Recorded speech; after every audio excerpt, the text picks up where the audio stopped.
A king dies. A 12-year-old inherits the crown. His uncle promises to guard it, protects him by locking him in a tower, and the boy disappears. Today you'll learn how an heir named Edward, fifth of his name, becomes a mystery with cold walls. Why his uncle Richard changes titles faster than a smile. Who might have dimmed those two small lights, and how propaganda, sermons, and one stone staircase rewired a country. That is what happened.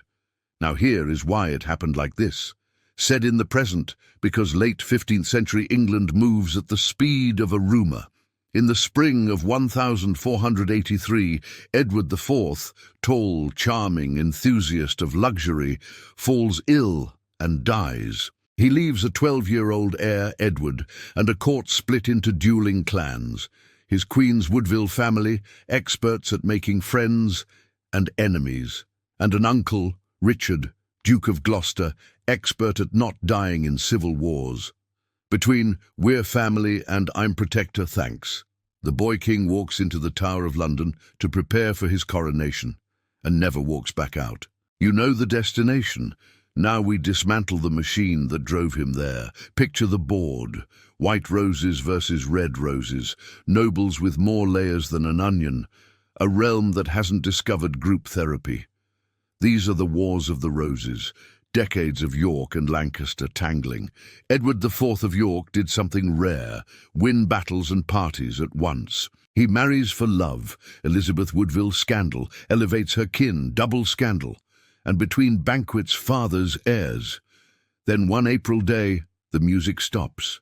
On the 9th of April, 1483, the realm lands on the shoulders of a child, Edward, Prince of Wales, who drives the kingdom until he grows. His uncle, Richard of Gloucester, a hard general, loyal to his dead brother, a disciplinarian with an extra-official PhD in how to prevent the Woodvilles from turning government into a family reunion. On paper, the plan is simple. Bring the boy to London, crown him, and meanwhile Richard acts as protector of the realm. Medieval English for hands off, I've got this. The first crack appears on the road.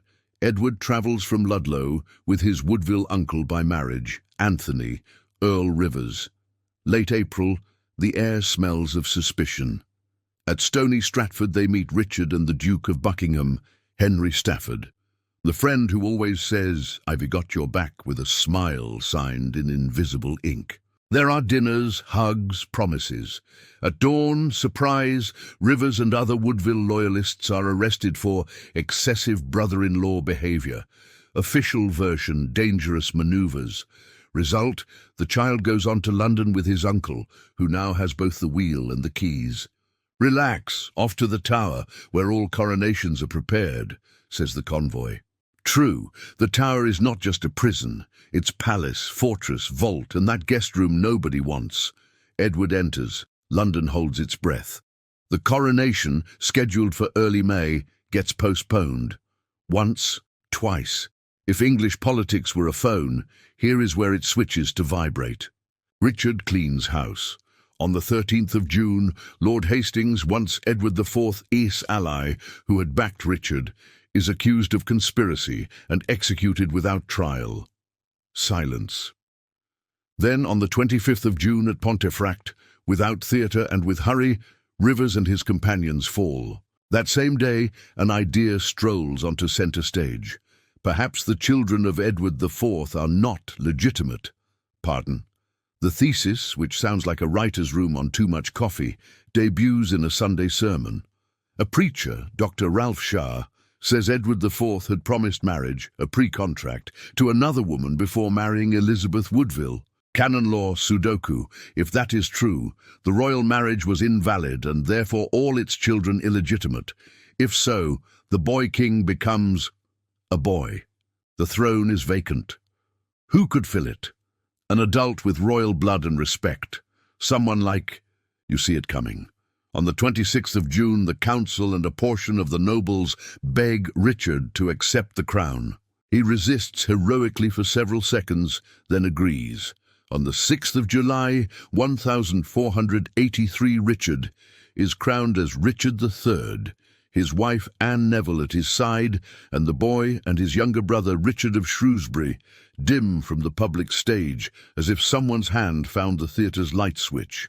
Fewer sightings in the yard, fewer faces in the windows. An Italian visitor, Domenico Mancini, notes the city's growing fear for their lives. And here, the dense shadow begins. 2 boys, 1 tower, a new king. What happened? History offers a trio of menus, each with its own source.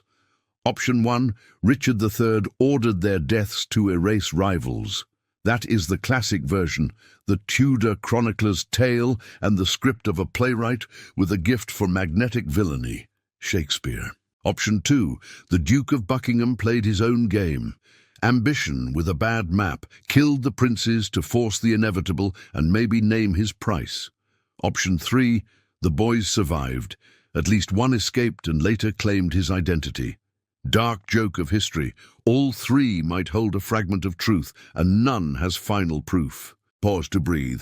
This saga needs air. Could Richard kill his nephews? Power, yes. He controlled the tower, the guard, the calendar. Was it convenient? Yes and no.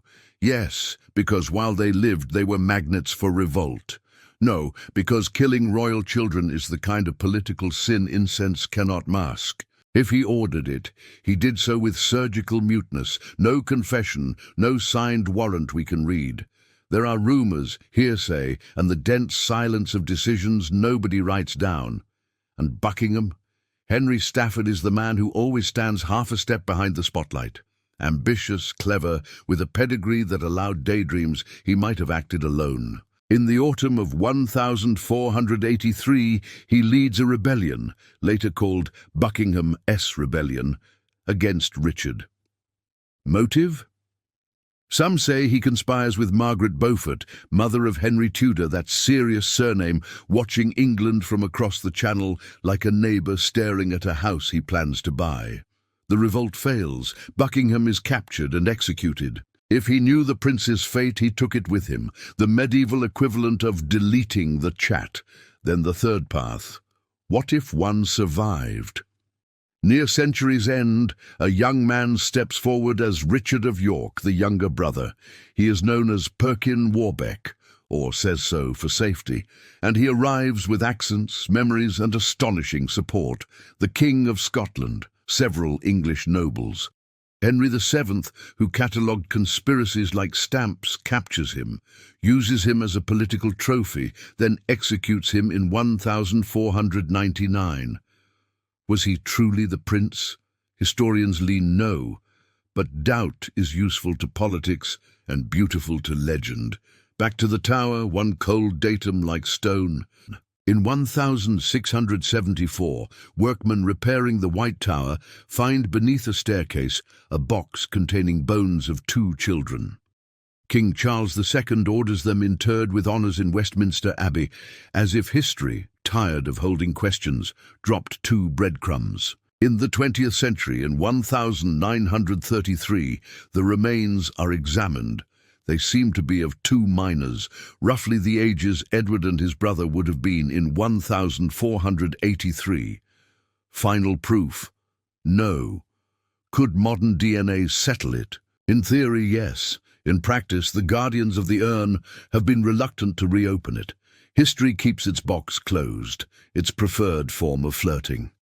Meanwhile, the realm moves. Richard III governs with a mix of efficiency and thunder. He enacts notable legal reforms. Yes, the Shakespearean villain read paperwork, opening the court of requests, easing bail, curbing land abuses. Yet his throne shakes from day one. The road he took to power, unthreading his brother's legitimacy, leaves the crown pinned with safety pins. In 1485, a summer smelling of iron, Henry Tudor lands. 2 armies face each other at Bosworth Field. On the 22nd of August, a chapter ends in a single blow. Richard dies in battle, the last English king to die in combat. The crown is picked up from the mud, literally, and the Tudor dynasty begins. Translation: starting now, history is written in Tudor ink. When a new regime writes the script, enemies grow fangs. Polydore Virgil paints Richard as a textbook tyrant. Thomas More, brilliant humanist with a razor wit, composes a tale in which a certain James Tyrrell smothers the boys on the king's orders. It is literature with minimal paperwork, written years later in a climate where saying Richard was innocent was like asking the royal cook for iced soup in January. Then enters Shakespeare, and well, if Shakespeare decides you're evil, prepare for a dramatic hump, a cat's grin, and unforgettable lines. Time for a rule, propaganda colours, it does not prove. Could Richard be guilty? Yes. Is it certain? No. Could Henry VII have incentives for the boys not to exist, even after victory? Also yes. His marriage to Elizabeth of York, Edward IV's eldest daughter, joins warring houses and seals peace. But if a surviving prince appeared, the legal card house could wobble. That is why, once on the throne, Henry repeals the law declaring Edward IV's children illegitimate, the famous titulus regius, and buries the holes. Pragmatic like all dynasty founders, the part most uncomfortable and most adult is this: we accept we do not know. From that empty space we look at what we do know. We know that Edward, a 12-year-old, was proclaimed king, brought to the Tower in the spring of 1483, and that the coronation drifted like a meeting nobody wanted to attend. We know his younger brother arrived weeks later. We know they vanished from public view during the summer. We know their uncle accepted the crown with a legal argument assembled at speed. We know 2 years later that uncle died in battle and the victor needed clear villains. We know 2 skeletons were found beneath a staircase and their silence rhymes too well with legend. Now, the boy, because beneath the noise is a person. Edward grew up tutored to rule, reading Latin, the art of signing documents without yawning, everything a prince needs to avoid breaking the realm by accident. Suddenly life places him at the center of a machine even adults cannot control. He is lifted to horse, lowered to litter, dressed in silk, hidden behind walls. Beside him, his younger brother, the playmate turned fearmate. This is where politics becomes human. 2 children learning that silence has weight, that the Tower's night has no switch. Humor survives even here, tiny cracks for air. Watching a court assemble instant theologies to justify a plan feels like that office moment when someone says, "It's not that I want the job, I care about the team." Hearing that the Tower isn't prison, it's tradition, sounds like a family insisting the windowless room is cool in summer. And that Sunday sermon, turning a dead king into a technical bigamist, the boldest terms and conditions update of the century. Zoom out to the ecosystem. The real common enemy is not a man, but a machine, the logic of power without guardrails. The system that lets an uncle confuse saving the realm with owning it, that turns pulpits into press rooms, that has nobles changing sides like cloaks in rain. Edward V teaches that states, like families, need limits that protect the smallest from the protective love of the strong. Let's rewind the reel and widen the frame. Before the Tower, there is sanctuary. When Richard seizes the boy king, Elizabeth Woodville retreats with her daughters and the younger son to Westminster Abbey's sanctuary, a medieval do-not-touch zone. For weeks, churchmen negotiate like hostage mediators. Cardinal Bourchier persuades the Queen to release the younger Richard, promising safety. He goes to the Tower to join his brother for the ceremonies. The promise ages badly. The scene is pure tragicomedy, a holy place as safe deposit box, a mother bargaining with scripture, a realm pretending this is routine. There is also the paperwork war. Richard's lawyers dust off the alleged pre-contract between Edward IV and Eleanor Butler. Canon law treated a true pre-contract as if the marriage had already happened. Awkward, yes, but evidence whispered, late, convenient.